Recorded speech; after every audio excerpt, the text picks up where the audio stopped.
Craving your Amazon MiniTV fix in Canada, but hitting a wall?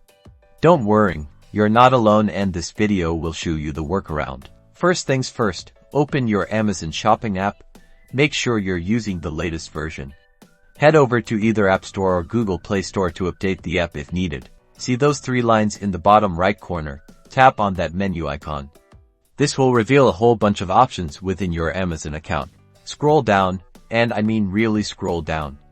You're looking for something called Programs and Features. Tap on that when you find it. Now, in the Program and Features section, you'll finally see MiniTV Free Entertainment. Tap it. Voila, you're in.